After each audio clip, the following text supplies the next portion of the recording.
Hey there, and welcome to that Conversational podcast, a whenever we want to show over here at that nerdy site. I am your host, Logan Wilkinson. Joining me this week is the marvelous Tom Hopkins. How you doing, Tom? I'm good. Thanks for having me again. Absolutely, always my pleasure. Yes, myself and Tom are doing our third part in our season-long series on the Premier League. We're in the home stretch here, as they say. I thought we'd check back in on our respective clubs, on the league as a whole. There have been some surprising developments since December when we last spoke, and just kind of give our final predictions and see how our older ones have held up. Spoiler alert, God. not great. And take a stock of the season as a whole. First thing first, though, Tom, I think it's only right to start with Arsenal and get the good old-fashioned Gunner Source update over there. What is going on inside Arsenal? You played Burnley this weekend. It went all right, I would say. It went okay. Yeah. It was a strange game. It was a weird game. I watched this one. Yeah, it was a bit of a doozy, actually. I don't think Arsenal played particularly poorly. They No. missed a lot of chances, especially in the first half. A classic Granit Xhaka brain fart. Mm-hmm. And a penalty that should have been a penalty that wasn't for handball. I think it's funny to me too because this is one of those interesting games where I've talked about this before, with you and with other people. I, for no discernible reason, really enjoy Burnley. I think it's just because the fact that I've not heard many people say that. This tiny club has just been able to stay up for so long. I really just enjoy that. And they play the football they play, but they're just a charming story. I think they played in the Europa League a few years back. I just have always found myself kind of drawn to them. And then obviously, I have no particular affection for Arsenal, but I do enjoy you. And so it was that thing of all right, I don't really care who wins this game. I'm just here for a fun time. And in some ways, a draw actually works out great for me. I don't have to nobody's sad, except for Arsenal fans because they're always sad. Certainly in the last 15 years, 16 years. God, how long has it been since the title? 17? 17 years. Good Lord, God. Yeah, God, yeah, 17 years. But so it's an interesting game. Taking a stock at the season as a whole now, Tom, and we're 26, 27 games into the season. Arsenal's played, let me check my standings, 27 now.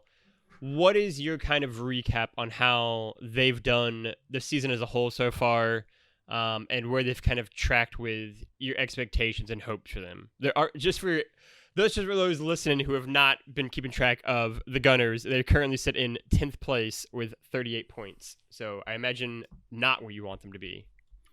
No, so it's been quite a strange season. So while they're in 10th, they're not actually that far away from Nope. higher. So looking at the table, so we're 5 points off Liverpool in 8th with a game in hand. We're 9 points off Chelsea in 4th with a game in hand. Yeah. But it's generally been very poor.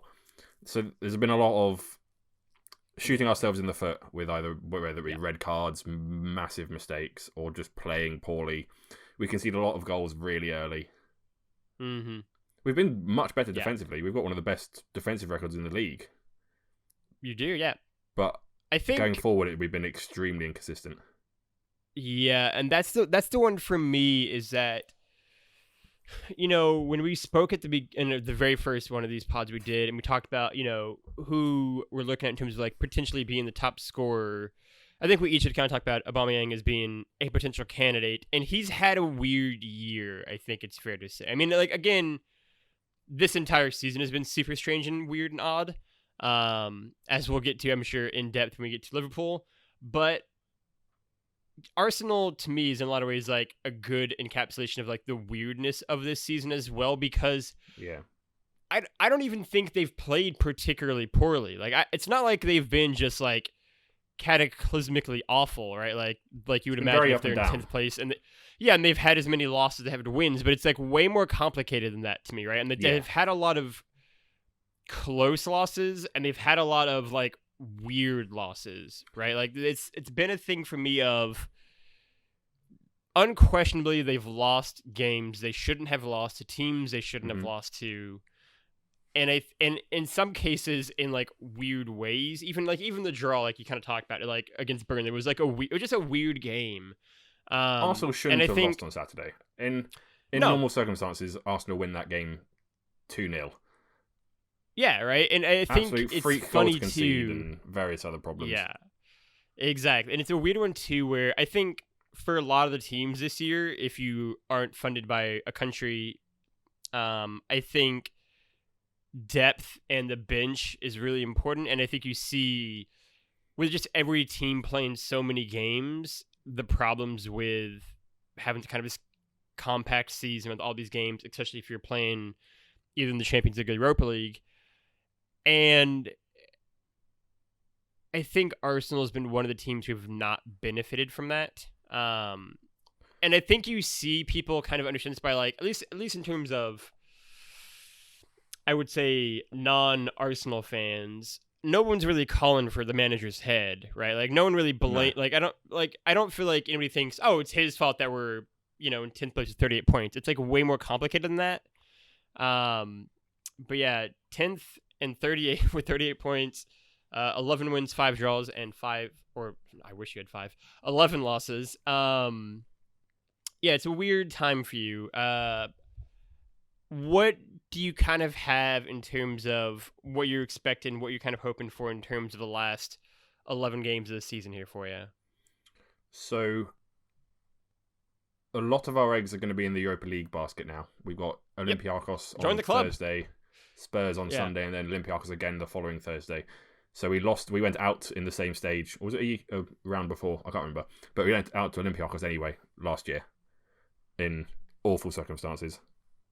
So we need to win that.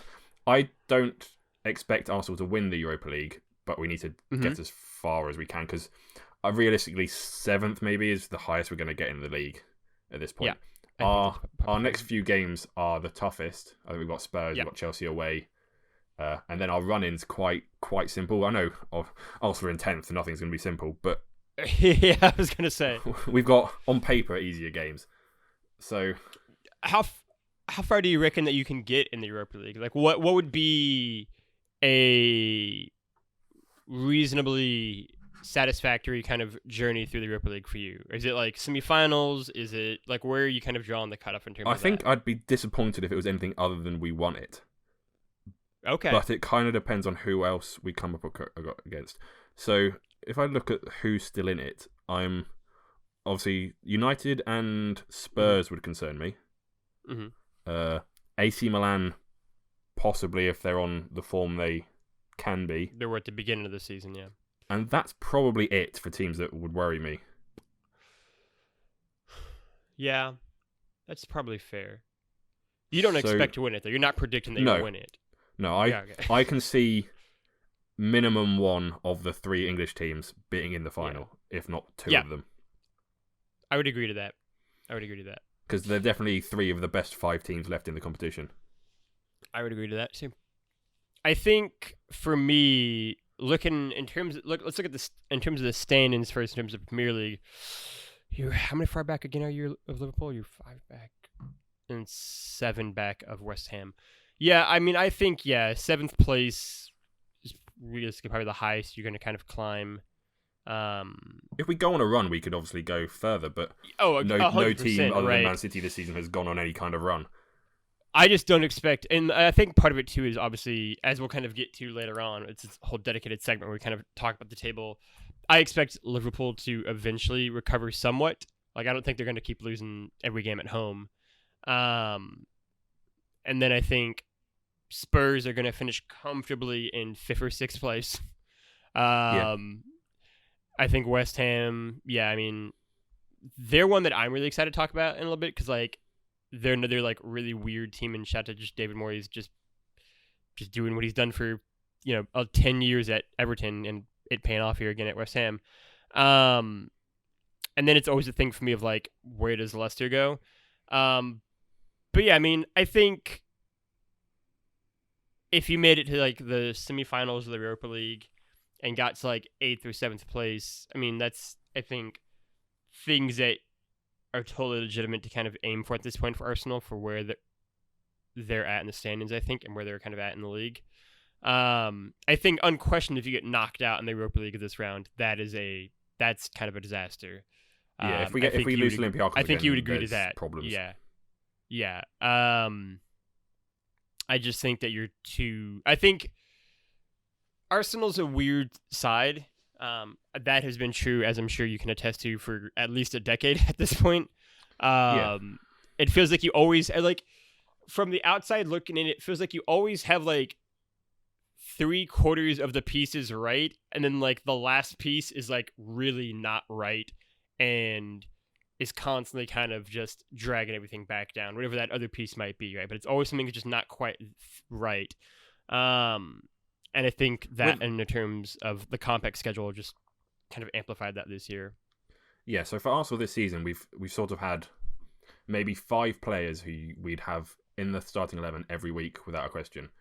Aubameyang, Bukayo Saka, Thomas Partey, Bernd Leno, and Kieran Tierney. They'd start every game without question. But the rest of the squad, it could be anyone, and it doesn't really matter who it is. None of them are good enough. Granit Xhaka's our second best centre mid, and he's not great. No. That's where the issues lie, really. And then when the team isn't making enough chances, Aubameyang's not going to score. He's the kind of striker who gets chances and finish those chances. He's not someone that will make the chances for other people. Yes. And when the other people aren't making the chances, he's not going to score, and then Arsenal aren't going to score. That's the problem. We're half a squad that needs. We did a lot of. To be fair to Arteta and Edu and the other lot behind the scenes, they did well getting rid of. I'm sure we'll talk about Mesut Ozil at some point. Oh my God! God! Mustafi, Sead Kolasinac, all of that lot have gone, and then we won't see them again. I don't think for even Kolasinac is a possibility, especially if Schalke get relegated, they won't be able to afford him. But I think they're all gone, and we needed that. But it depends who we bring in to replace them, I suppose. I think, to me, this is also and I think it's true for a lot of clubs, kind of a transitory season where you kind of transition from one squad that you've been for maybe a few years to a new one, right? Like, I imagine, again, even mid-August of this year, whenever the next season is kicking off, Arsenal is going to look very different to me, I think, in a lot of ways, in terms of like what that starting 11 looks like. But I think you had to kind of shed some of what is very clearly dead weight that your team had for a few years to kind of help remold it. I think. Go on. I also don't know. Like, I think next season, I imagine, like, I expect Arsenal to be in the top 6. But, like, I don't think that's a impossible hurdle at all for the club. I expect them to be competing again and making it deep into the Europa League, and kind of build off. Like, I think Arsenal is not a 1-year project. Like, I think it's a club that, they're going to be taking some steps. I don't really know how much I think any club is going to be investing too heavily in the summer market this year because of obviously everything involved in the pandemic. Again, unless you're funded by like an oil state in the Middle East, like Man City, then you have a bit more cash at hand. United are very similar. Yeah, but otherwise, I think they're going to improve. I think there'll be a better starting 11 arguably by the end of the season, but certainly by the beginning of next season. I expect them to kind of keep growing and move on from there. But that's enough of Arsenal, because now we get to the fun part. Manchester motherfucking United just stopped a 21-game win streak by Man City, everyone. It's pretty exciting. You know what I mean? We are not that consistent at times. I will allow. Sure. Fair enough. That's fair. We are not the most exciting to watch at times. I will allow that. Fair. That is fair. But one thing that we have been very successful at throughout the entirety of Pep Guardiola's era as manager of Man City is we're pretty good at beating Man City still, at least once a year. Ollie has now won 3 straight matches against them in all competitions. It's pretty nice. It's a pretty nice feeling, especially because going in, obviously, we'd had the 3 straight 0-0 draws in all comps. And then, at least, again, it's unquestionably partially because of the fact that, these are the people that I'm listening to. And, whenever somebody talks about Man United, I feel like they have either one of 2 reactions where they're very, very positive and heaping lots of praise on them, or the sky is fallen and we need to fire the manager and overhaul the team. There's very little middle ground. I feel like when people talk about United, that also could just be football in general. At this point, there's not a lot of middle ground and nuance, but it wasn't the most optimistic I felt heading into one of these matches, obviously. I mean, obviously with City just kind of running away with things. And then lo and behold, 35 seconds into the game, we get a penalty. Bruno slots it in very nicely, and then we are kind of just off to the races. I don't know if you watched any of the match, actually, Tom. I watched all of it. Okay, perfect. Okay, it was really interesting to watch, actually. For me, at least, the first 10 minutes, United were, I think, pretty clearly the better team. They came out, I think, on the right foot that first 10 minutes. They really were kind of attacking, doing everything, obviously got the goal. And then pretty much the next 30 minutes of the game was just wave upon wave upon wave of Man City attacks.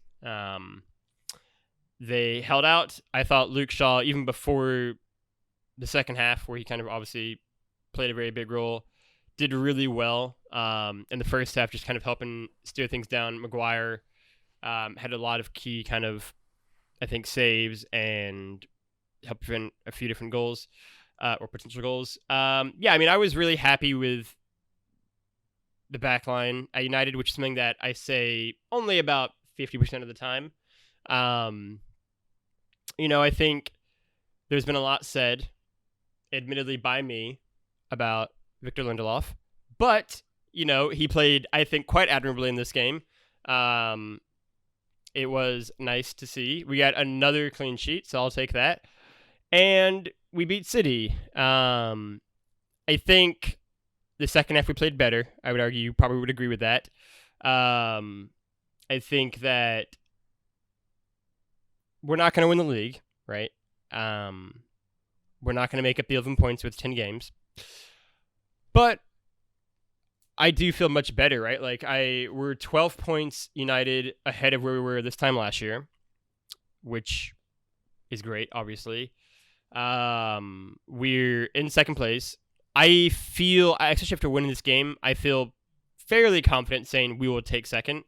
Again, I think Leicester's just probably going to, at some point, just kind of the wheels are going to spin off on that one. And then, we're now 7 points ahead of Chelsea in fourth. So really, if Leicester goes down, we're going to take it. We're going to get a top 4 spot, obviously. I do like United's odds to go pretty deep into the Champions League, I wish. Into the Europa League. Not anymore. That prediction of making it to the quarterfinals of the Champions League didn't age well. I think that we're going to beat Milan. I feel pretty good about that for the most part. We have kind of a rough March, but we arguably won the toughest game out of the gate, which was City. Then we have the 2 games against Milan. We're going to play Spurs, and then we're going to play Leicester in the FA Cup, I believe it is. And so, I think Man City's the hardest of those games. I think we can just kind of hopefully use this as our ability to kind of right the ship a little bit. I will be content with that. But what did you make of both the match and just United in general? We'll go with Tom. I thought the match was a very good picture of what United are generally. I don't think they're a particularly impressive team. I think they have a few individuals that save them. Fernandes. Mm-hmm. I think Scott McTominay is very good. Luke Shaw's having a great season. I love McTominay. Marcus Rashford. I agree with both that. Marcus Rashford's an excellent player. But I think a lot of the squad are very, very average, and they don't play particularly good football. I don't think Ollie has a particularly big impact on how the team plays. But they're getting points somehow. I've never watched United this season and thought, oh, wow, they look good. It's interesting. I feel like, and it's funny, too, for me, where I think there is a lot of good players on United, right? Not that many great players, like you said. But they're just a bunch of these players are good to average, right? You don't have any players like Arsenal that let you down every week. Yeah, right. You don't have a David Luiz or a Granit Xhaka. You don't have those kind of players. You have so weird to say is such an important thing. yeah, but in this weird upside down season, not having players who just actively take away from the squad have proven to be quite important. I think, I've always admittedly been a fan of Luke Shaw. I just think that he's weirdly been kind of an underappreciated player, especially by, I feel like, a lot of people, both who are United supporters and then who are just kind of in the media itself. And so I've been very happy to see him just have such a great season. Bruno and Rashford are obviously both, fantastic players. And then you touched on the other one for me, which is I love Scott McTominay. I think he's such a gifted player, with so much, I think, obvious growth for room for growth and room for potential to just get better and better and better. He's so, that's the thing for me. There are so many young, talented players, right? Like Mason Greenwood and Daniel James. I also like both of them a lot. I kind of go back and forth on who I think I like better on that side, but I think there's definitely room for this team to really click into place. I just think that for me, a lot of the issue has always kind of been the back line, right? I think Luke Shaw is great. I think that is obviously who we're going to keep in that role. Harry Maguire we're going to keep because we spent lots of money on him, and he's good, right? But then Lindelof and Wan-Bissaka, I think, are totally fine footballers. I think they're totally fine at what they do. I don't think either one is particularly special or amazing or lights out. It has been kind of ironic to me that we've been on this run of 4 clean sheets in a row because the defense has constantly been one of the things I'm most worried about. And then, in the middle of the pitch, it's kind of a mess routinely. I think Ollie has found his starting 11 now. Yeah, I think the first half of the season was very mixed. Yeah, I think the problem is that, kind of touched on, I think he's found his starting 11. I think I would keep 6 or 7 of the 11, but they're just defensively. I think out of the four kind of starting back there on a regular basis, I would only keep half of them, right? Yeah. And then in the midfield, Scott McTominay, I like. And then it becomes that thing of Matic is just old. He's just old and slow now, basically. Yeah, he'll be gone in the summer. He can't run a full season by any means now. Fred is such a weird player to me that I just don't even know what to make of him in some ways. And obviously we have spent literal hours at this point talking about Pogba and just everything entailed with what that player is and isn't. That's what I mean when I say I think Ollie's decided on his starting 11, and I don't think Pogba's in it. I think the back four that was played today and the 2 midfielders that played today are his 6th first choice for those positions. In the first half of the season, he'd move them around every other week. It was a mess. And I think it's helpful that they're sticking with it now. I think we see, hopefully, I don't know what the market's going to look like for Paul Pogba in the summer. Honestly, I don't know what the market's going to look like for really anybody in the summer that's not Messi, potentially.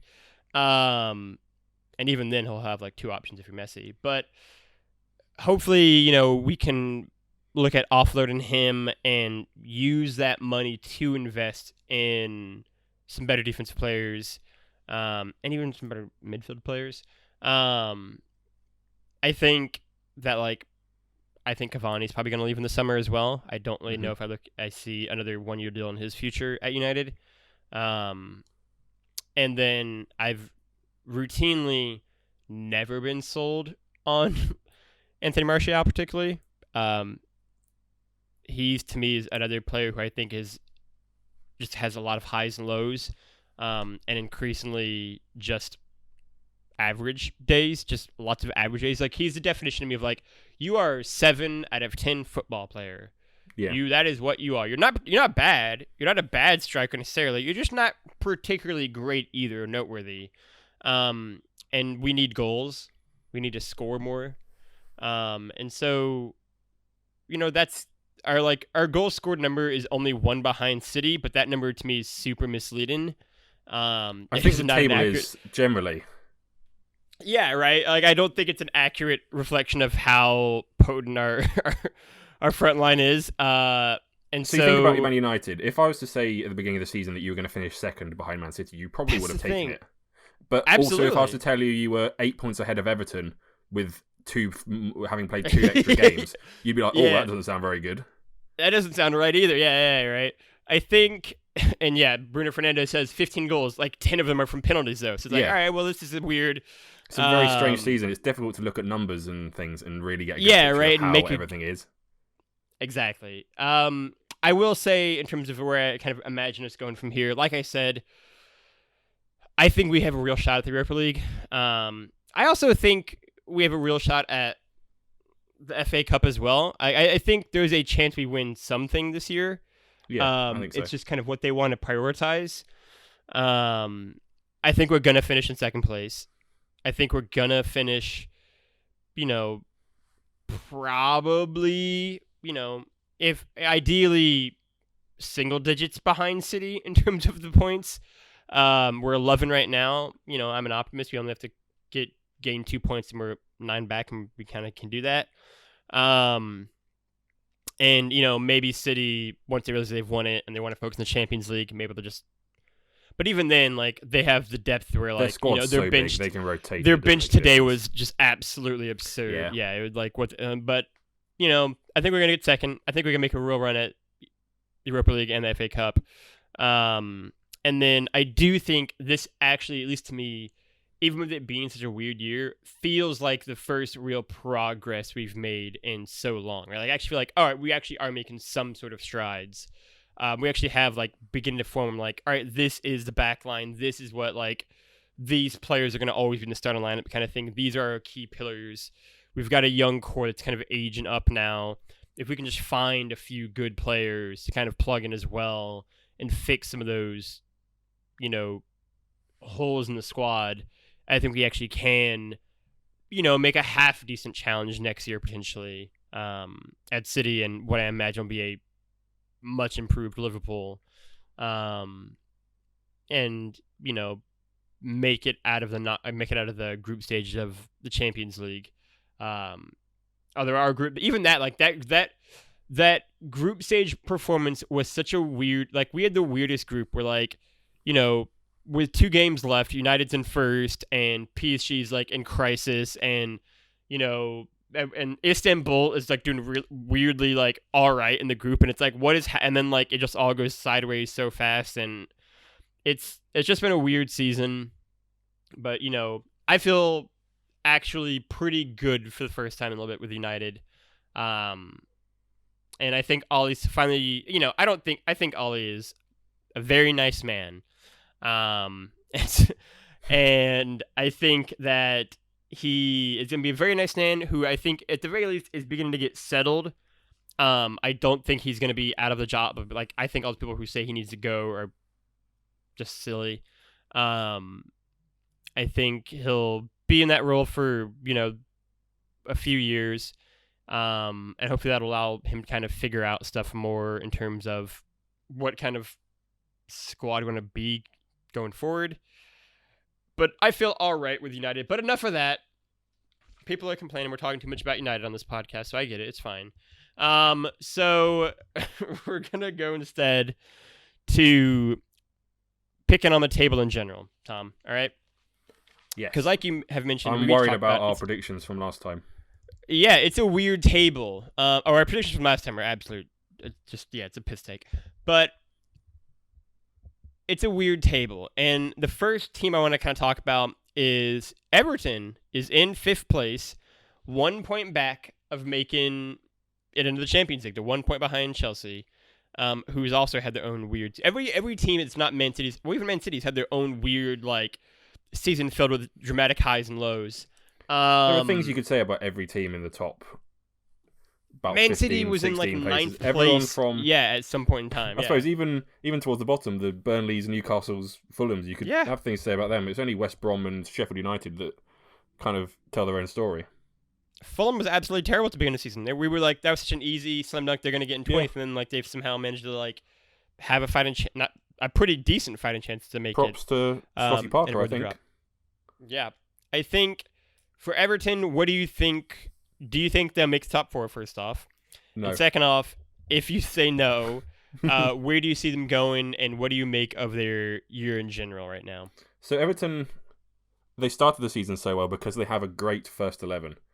Yes. But they have very little in the way of depth.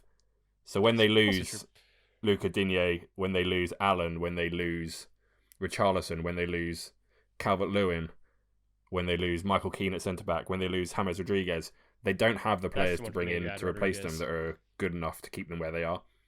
So how they finish depends on who's fit. I think they'll finish sort of 5th, 6th, 7th with West Ham and Spurs and Liverpool and Villa and Arsenal. Anyone sort of around there can finish 5th, 6th, 7th. Yeah, 5th to 10th, really. It's all just kind of constantly in flux. I agree. I think, I have no particular affection for Everton, but as, someone who loves the Men in Blazers podcast, and obviously one of the hosts there is an Everton fan and has just had a life filled with gloom for the last 25 years, I'd like to see them at least be, fighting for a top 4 spot on a somewhat consistent basis just to make it, entertaining. I would say I feel confident saying Everton will finish no worse than 7th. I do think that they'll kind of finish in that 5, 6, 7 spot. Where do I think? I think ultimately Spurs is a better team than Everton. I think if any team that's not in the top 4 right now is going to make the top 4, it's going to be either Liverpool or Spurs. I think you would probably agree with that prediction. I would. I think Spurs maybe have slightly ahead just because they're not in somewhat of a spiral like Liverpool. Spurs are interesting because they have the ability to be excellent for a few weeks or terrible for a few weeks. Yes. And it's all on how Jose Mourinho is feeling. At the moment, they're flying. Gareth Bale scoring goals. He scored another 2 today. Yeah. Or he had 10 minutes ago when I last checked. He might have even got more now. He's just bagging him in. Finished 4-1. But let me ask you this about Spurs, which is, what do you think is the status of Harry Kane going forward? What do I think Harry Kane should do? Both. What do you think he should do, and what do you think he will do? I guess we'll say it like that. I think he should leave as soon as he possibly can. I think he'll still be there next season. Yeah. I think the only teams that could afford him are the Manchester Cities, the Paris Saint-Germains, and Man United at the moment, because the Spanish teams are in all kinds of crisis. I think he's the perfect kind of striker for Real Madrid. But they've got their eyes set on Kylian Mbappe, and they have no money. And I don't see him going to another club in the Premiership. I don't either. So I agree with that. I think that, and I've always, I think Harry Kane generally does love Spurs. I think that's pretty clear to me. Like, he loves that organization, loves that team. He's an Arsenal fan, but he loves Spurs. Yeah. Yeah, I think he would like to spend his whole career there. That would be his ideal. They're just never going to be, I think, that to me is a club that will routinely not be as good as him. And I think that has been pretty well established at this point in time. I think them making it to a Champions League final was such an incredible fluke that it's just not going to happen again. That was kind of the one chance I think they're going to have at that. And they've blown it.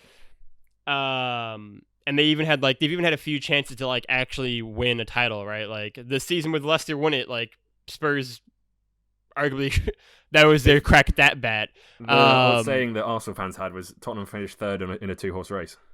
Yeah. And so I just think that I guess theoretically I think he should leave Spurs if he wants to win trophies. But part of me really does love the idea of him just spending his whole career there. If Harry Kane spends, even just like the next 4 or 5 years with Tottenham, like he will become the Premier League's like top goal scorer. Like he'll pass Alan Shearer's record. Like I think like he'll do it, and like I think I kind of love that idea, right? Because like no one else is gonna do it. Sure, like Sergio Aguero is the only guy who's close, and he's like basically walking on like one leg at this point. I feel like he won't score many goals between now and when he leaves Manchester City. Yeah, exactly. And so I kind of like that. Like I would love Harry Kane to just be someone who is constantly better than his team. Again, a little bit like Alan Shearer. And so I would love that. Do I think he will? I am not even confident that like Harry Kane really knows what he's going to do. No, I think I feel the same. A little bit like Messi, I think, where he's just not quite sure. Except for Harry Kane's position doesn't rest on a Barcelona presidential election. But I think Spurs probably get 5th. I think my top 4 prediction would be City, United, Leicester, and Chelsea. Mm-hmm. Mine too. Maybe not in that order between Leicester and Chelsea, but I think that would be what I think the top 4 is, and I think Spurs is 5, Everton 6 or 7. The jumping down the table now, the team that I'm going to talk about, or 2 teams, I guess we're talking at the same time, is West Ham and Villa. We did not get these predictions correct. Go figure, Tom. Not even close. No. To be a little bit fair to me, I was more confident in their abilities, but no, I did not expect them to be this competitive and this good. West Ham have surprised me a lot more than Aston Villa have. I'll say that. Mm-hmm. Before this season, and even at the beginning of the season, I didn't think David Moyes was a good manager at all. He was awful the first time he was at West Ham. Yeah, he was awful. Yes. Everywhere he's been since he was at Everton. So I remember very vividly his year at United. I find it quite baffling that they're as good as they are. They've got a couple of good players, but no real standouts. Souček in midfield has been very good. Their right back, the other Czech guy, I can't remember his name. He's been very good. But other than that, there's not been that many standouts. They've just kind of gelled. Yeah, I think it's an interesting one for me. And I mentioned this before in the pod, and you had been really surprised to hear it, that like there is a very strong like West Ham and Villa like fan base stateside. And it's been weird seeing all of the West Ham and Villa fans I know like lose their mind because this is like a dream scenario for them. This is the best they're gonna get really. And just them all go nuts and go crazy. Villa to me makes more sense, at least in terms of like being how I can like explain this. West Ham is weird. I mean, again, it's basically what Moyes had done at Everton, and then he just like the minute he walked out the doors of Goodison Park, he like lost the magic for like 10 years and has suddenly like found it again. I don't know how sustainable it is. I don't know where I predicted them to be next year. I don't know anything about that. I do think, and I do feel confident enough in saying, like, I think they, like, realistically could make it to, like, 5th. Like, I do think, I mean, like, there is a chance where, like, West Ham is in the top 4 at the end of the season, and I would be, like, surprised but not shocked. And I think as soon as we're back to a regular season, yes, they fall off again. Yeah, I agree.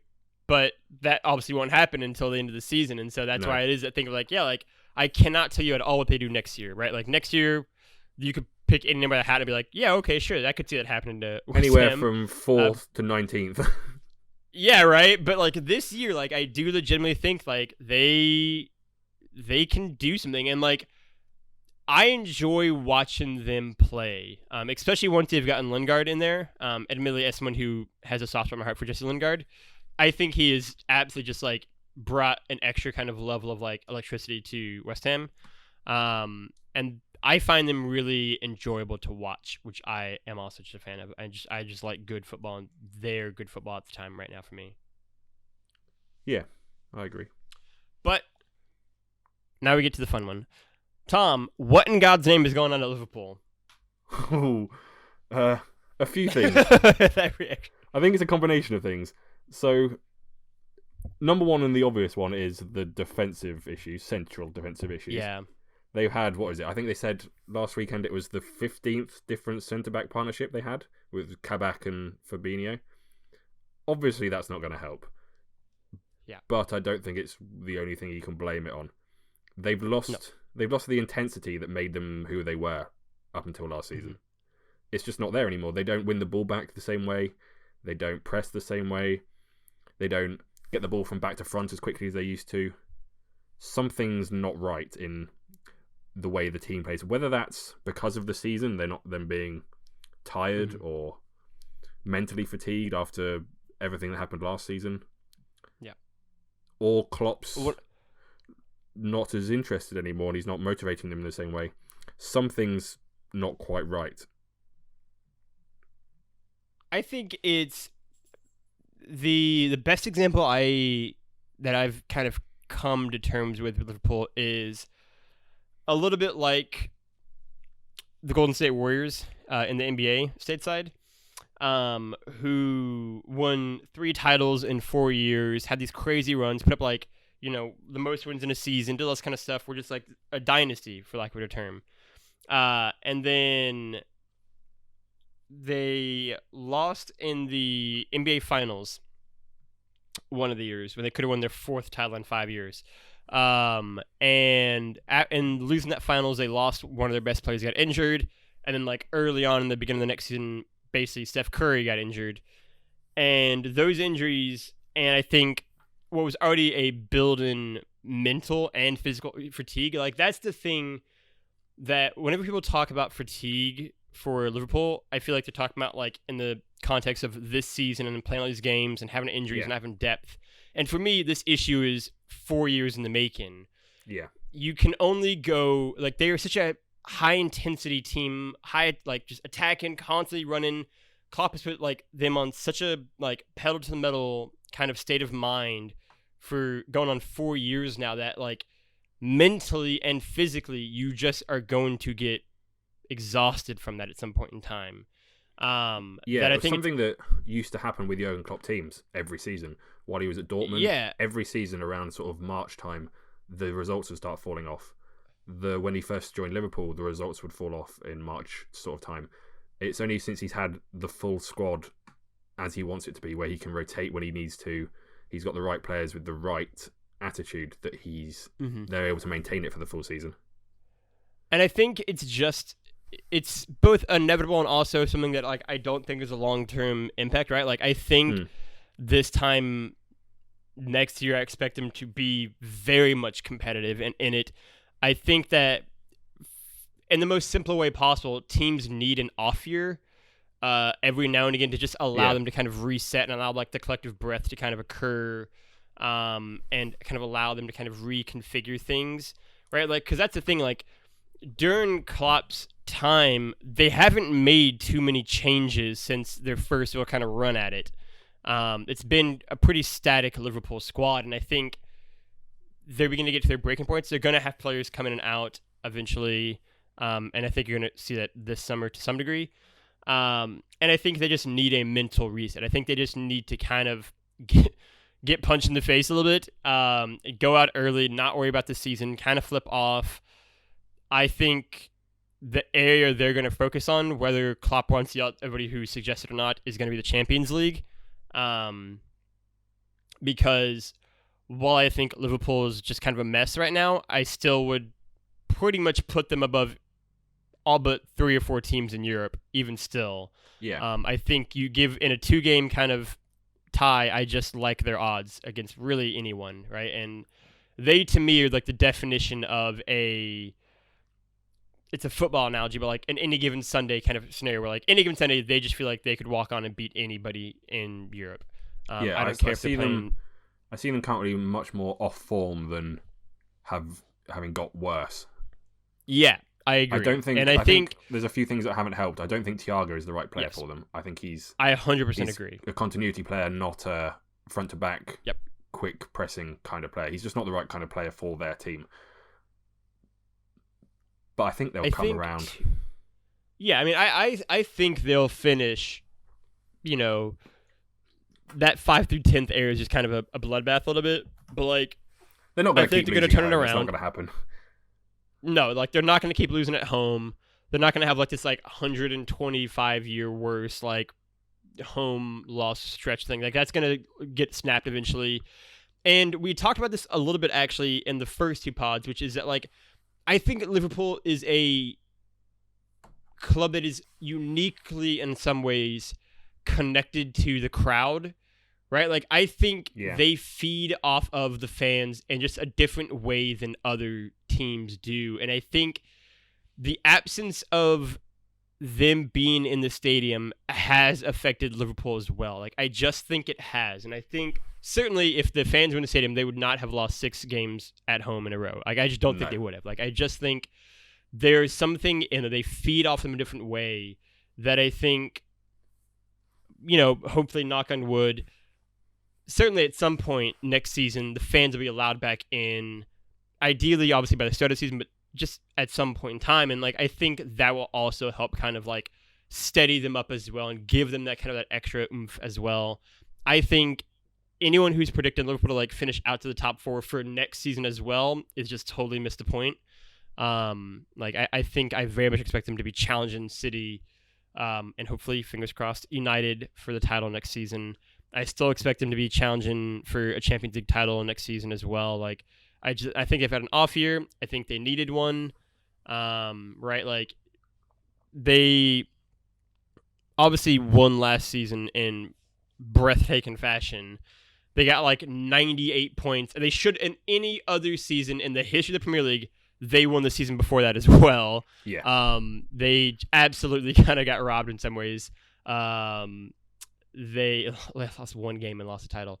And so I just think that, in some ways they've basically gone on like, back-to-back title kind of seasons caliber, plus a Champions League win too. Like, they've put together a good run of performances and a lot of games on those legs. And I mean, that to me is like the simplest explanation. I do think there's some personnel moves that are probably going to get made. But on the whole, like, this to me is still a team who, if they want it, like, especially again in the Champions League scenario, like, I absolutely expect them to still cause problems and still easily progress this round and then possibly make a deep run. Outside of that, Tom, we get to put on our predictions hats again. We get to be the great predictors of football that we are. We're going to start with the bottom. We're going to be guessing who's real bad first. All right. Mm-hmm. So right now we got Fulham in 18th at 26 points. They're tied technically with Brighton. We have West Brom in 19th at 18, and we have Sheffield, poor Sheffield, with 14 points. And last, who are your bottom 3 teams? I have a pretty good guess on 2 of the 3, but who are you predicting to finish in the bottom 3? So Sheffield United and West Brom are staying where they are. They'll finish 20th and 19th, the same they are now. And then it gets a little tough. Yeah, I don't think Fulham will get relegated, not anymore. Mm-hmm. But I find it difficult to call between Newcastle and Brighton. I think Newcastle, it all rides on how quickly they get rid of Steve Bruce. If they sack him within the next couple of weeks, I think they'll stay up without any problems. If he stays too long, they're not going to score any goals. They're going to keep letting in goals, and they'll keep falling down. Their only saving grace is Brighton aren't very good either. Yeah. It's amazing to me that Burnley. I think amazing Burnley to me are safe. Newcastle's. Yeah, I think Burnley are safety. I think Burnley are totally fine. which I'd always picked. Again, I like Burnley. I'd always said that I think they'll make it. I think whenever he eventually leaves, they should build a statue to the manager for what he's done for that club. I mean, it's absurd. He to me is just another one who. Imagine if he had a squad who had just any sort of real money. But I think he suits Burnley. If I'm honest, I think his style of play suits having players that aren't technically as gifted as other squads. I think that's true. Again, I would also just love him to be there for just. I mean, I don't. At this point, I think he will just be there for. I think he's the perfect manager for Burnley until whenever he wants to leave. Yeah. Yeah, he fits the culture really well. I think I agree to that. He's not the right kind of manager for Manchester City. Give him Sergio Aguero. Maybe this Sergio Aguero in 2021. But yeah, I mean, I agree. Sheffield United's going to get last, and West Brom's going to get 19th. Sheffield United can hang their hat on that fact that, they've won 4 games, so they're not the worst team in the history. I was going to say, by no means, yeah. They don't have Derby County. I wouldn't be surprised if they overtake West Brom. I don't think they will, but I wouldn't be surprised. I think West Brom's squad is terrible. I mean, West Brom's squad is just objectively terrible.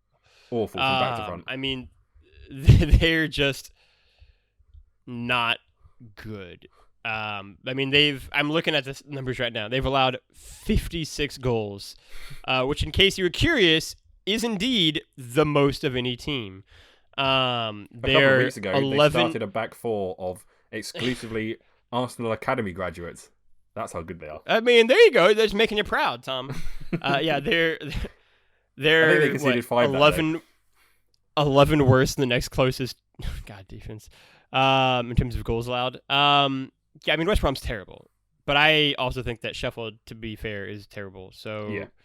The real question obviously is who is going to get that kind of 18th spot. I think Burnley's fine. Southampton, Crystal Palace are totally fine. Again, Roy Hodgson, Crystal Palace can also maybe build a statue to him after they had lost the first 8 games of the season the year he came in, and then he just turned it around and kept them up somehow. They didn't score a goal in a game the first 8. Wilfried Zaha. Without build him, them both a statue. Without him, they are a nothing team. I think Hodgson's going to retire by the end of the season as well because he's, I think, approximately 105 now. He must be at least 105, yeah. Good on him for not falling asleep to most of their games. But no, I mean, to me,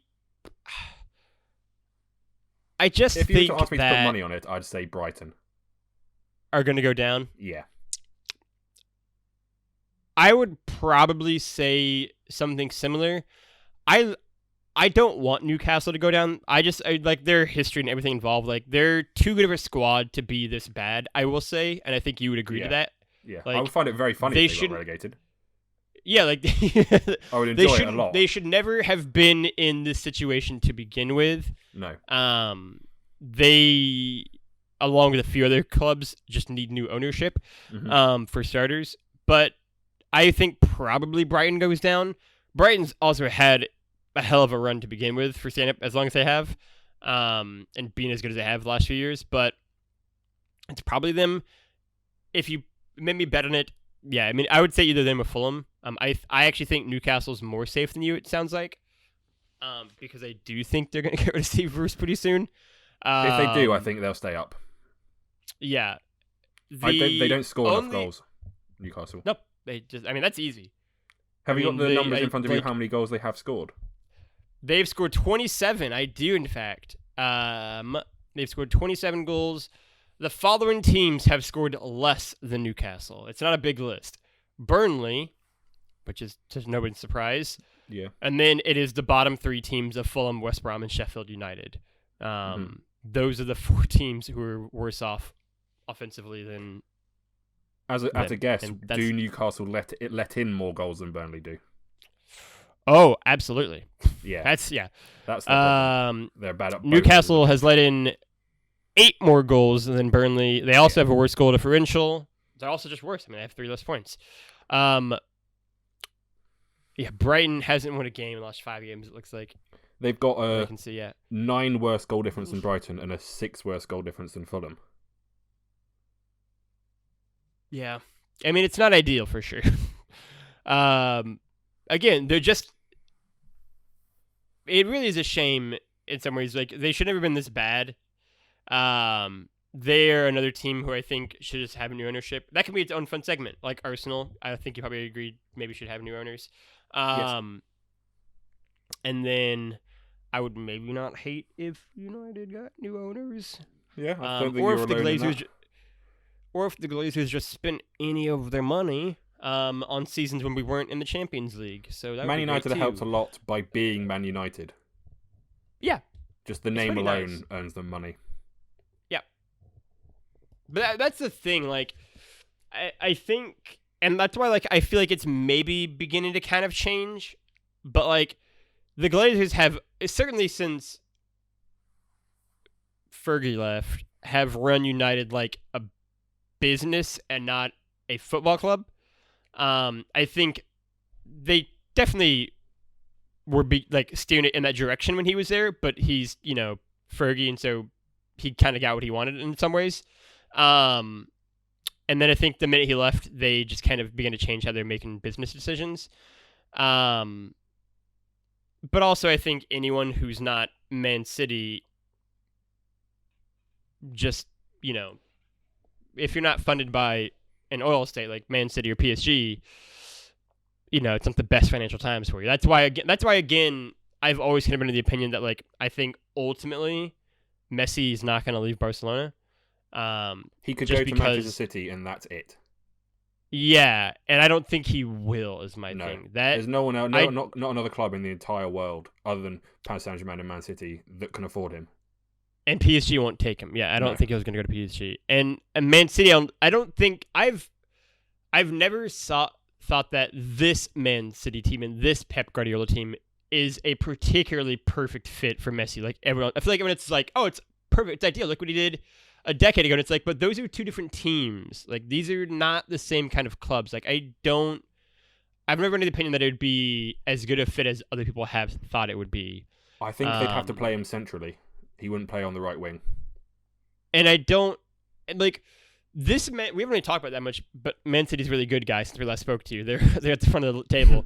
But they don't really have a striker. Like, it's a very weird, like, attack and spear that Man City kind of has, right? And, like, that's where I'm kind of like, I don't really know where Messi would fit in with that, because they don't really have a player like him or a player like, you're like Erling Haaland or Robert Lewandowski kind of style player. Like, that's not what they have at the front of Man City's attack, right? Like, it's not that at all. Guardiola really wants one.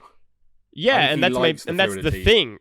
I think. And so where does Messi go in that? Would be perfect for them. He might be a bit old for the Premier League now, but that's why I think he'd be better centrally, because he might lose the ability to run up and down the wing, which they'd need him to. That's why I think playing him centrally might help, but it's difficult to say without seeing him play. Yeah, obviously. I also just want to say, because this is a Premier League podcast that we're doing. Hello. But I just can't be remiss without talking about the fact that Robert Lewandowski is an absolute machine. He's very good at football. Man is very good at football, yes. Because he's not that much younger than Messi, and he's out here scoring, like, I think he's got like 34 goals on the season on the Bundesliga.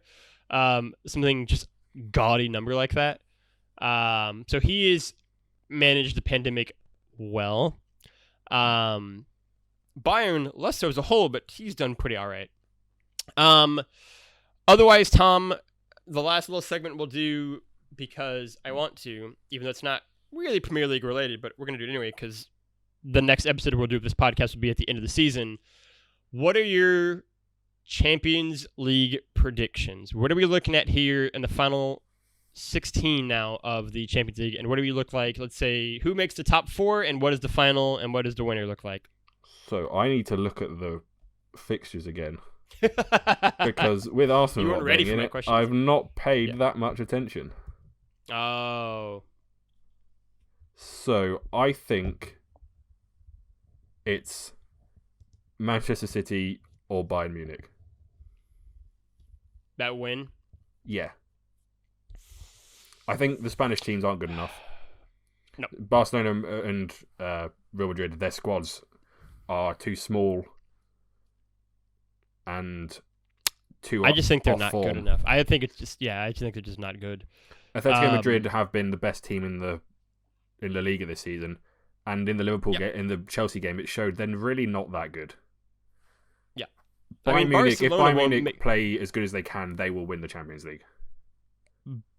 I mean, Barcelona won't even make it out of the round of 16. I mean, they're down 4-1 to PSG now. Like, I don't expect them to even make it out of this round. No. Real Madrid will do that, but even they currently manage a 1-0 victory, and they're playing against one of the weaker sides in the round of 16. In their domestic games, they're having to play wingers at right back and left backs at centre back, and they're running out of fit players. It's just a mess, which is great for me as someone who actively doesn't like anything about Real Madrid. It's been pretty great times, honestly. Man City's gonna make the Final Four, I think. I think so. Bayern's gonna make the Final Four. And then it's kind of weird to me. I think any combination of Liverpool, PSG, Chelsea. I mean, I could. Yeah, right. I could see. We didn't really talk about Chelsea. I think having Tuchel. Yeah, what do you make of Chelsea? So I don't think they're that great, but I think Tuchel is going to make them a lot more consistent, especially defensively. They're not going to let in many goals for the rest of the season, but I also don't think they're going to score very many. No, they're not going to score a lot. Which I think will help them in the Champions League at least. Yeah, I agree with that. I think Dortmund could do something weird. Depending on who they kind of get, how they get seated in the quarterfinals. They've got a strange squad full of superstars and very average players. Yes. In Juventus, I think, is not going to win for sure. I mean, they might not even make it out of the round of 16 themselves, but they're similar to Dortmund. They've got superstars and very average players. Yeah. It is pretty great, though, because one thing I have enjoyed about the season is, a lot of these giant teams outside of the Premier League look they're going to, slip up, right? I think it's the same for the Premier League. Other than Manchester City, if you think about Manchester United, they got 54 points. In an average season, they'd be 4th or 5th with that many points to this point of the season. It's a weird point, yeah. So I think it's across the whole of Europe, it's the same. It's also hard to gauge. That's an interesting point about the Premier League. It's hard to gauge where teams would be because the last, 4 seasons have had the 4 highest point totals in Premier League history. So it's also a weird scale to judge against, right?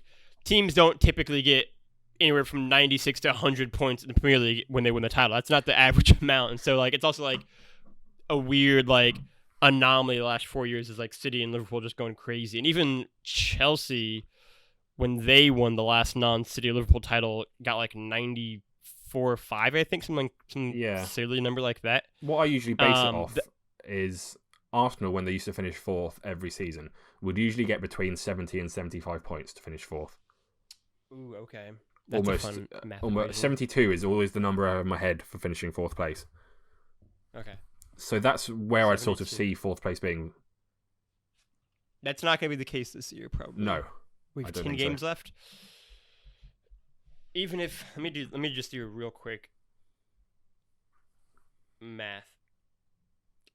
So that's obviously 30. So if United won every game the rest of the year, just cleaned out, won every game, they'd finish with 84 points and be in 2nd place, which means Leicester would be 83, which means Chelsea would be at 77 in 4th place if they won every game the rest of the year. So yeah, we're not going to hit 74 points, 72 points probably, almost certainly. So that's why I say that across the whole of Europe, it's.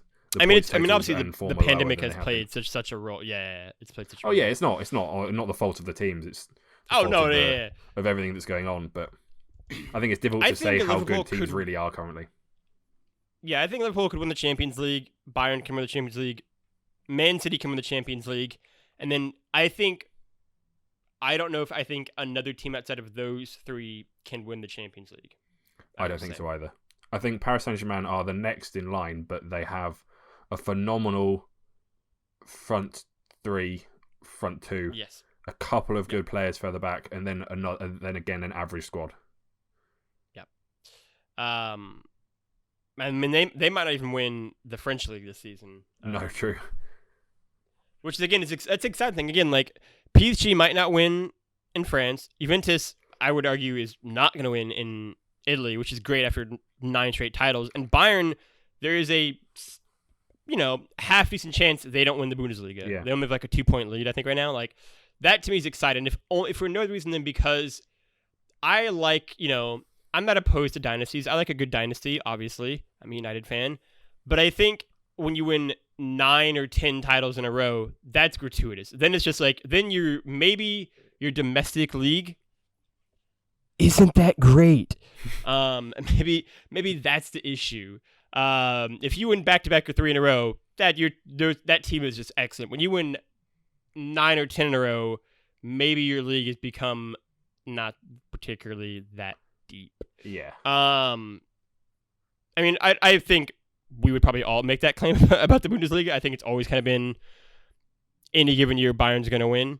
It's usually until they don't. Usually because Bayern just buy all the best players from their rivals. Yeah, in Germany. Yeah. It's a really effective business strategy. You got a good player, we'll have them, and they'll be our good players. Yeah. There's there's like some like famous quote about the Bundesliga where like soccer in Germany is just like 2 teams playing on a pitch for 90 minutes and then Bayern wins. And I think that has summed up the last decade pretty well. Yeah. Yeah, I think one of those 3 will win. And then I think it's honestly going to kind of come down to the draws, so like who faces who before the finals potentially. Yeah. I actually think if you said, the final is happening today, who's going to win? I don't know who I think. Like maybe Bayern is the best team still. I think I'd say Bayern Munich. But 12 hours ago, I might have said City before they just lost to United. So it's tough. Good point. Yeah.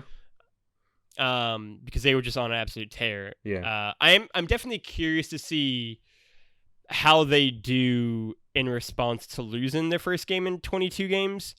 How they kind of responded. Oh, also, we didn't get to talk about it. United has now won 22 away games in a row.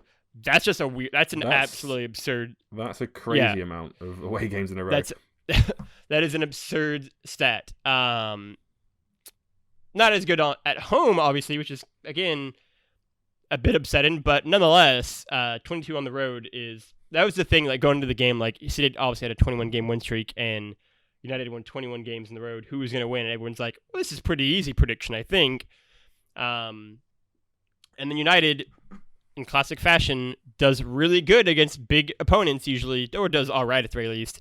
And then next week or not next week, but eventually whenever we're going to play West Brom next, we're probably going to lose. How many did you say it was? Did you say it was 15 wins or 15 not losing? For what? For Manchester United away. They've won 22 straight. But they drew 0-0 with Arsenal just a couple of weeks ago. Oh, I'm sorry. They haven't lost. Yeah. Yeah, right. Yes. Interestingly, there's very few home wins in the Premier League at the moment. Tottenham beat Crystal Palace 4-1 just a couple of hours ago, and that's the only home win this weekend. Is it really? The last one was Sheffield United winning 1-0 at home against Aston Villa last Wednesday. That's super. That's some interesting detective work there. Tom, any final Premier League or soccer thoughts in general you want to give everyone? One thing I did want to ask you is, have you enjoyed this season? Because I don't want to end it on a negative note, but I haven't. That's a great question. It's a weird season. I think for both of our clubs, they've had weird years, right? I'm thinking more as a general competition rather than just for your team. So the way I look at it, without the fans, it's not been as exciting. I think the big games have been disappointing across the board. 0-0s, 1-0 wins. Just they just play for the sake of it. it starts, people kick the ball around a bit, and then it ends, and nothing particularly exciting happens. Yeah. And there's been too much focus on refereeing mistakes and VAR and all that nonsense. Oh my god, VAR, yeah. We could have made a whole pod on that. I found this season difficult to get excited about. I think I've enjoyed it because, I've gotten really into... I mean, obviously we've done, I've podcasted about it and written about it, and so that's helped, I think, kind of keep me excited about it. And I got really into FIFA again this year, which helped. But I think, it's never going to make my list of, the most exciting seasons, greatest hits DVD.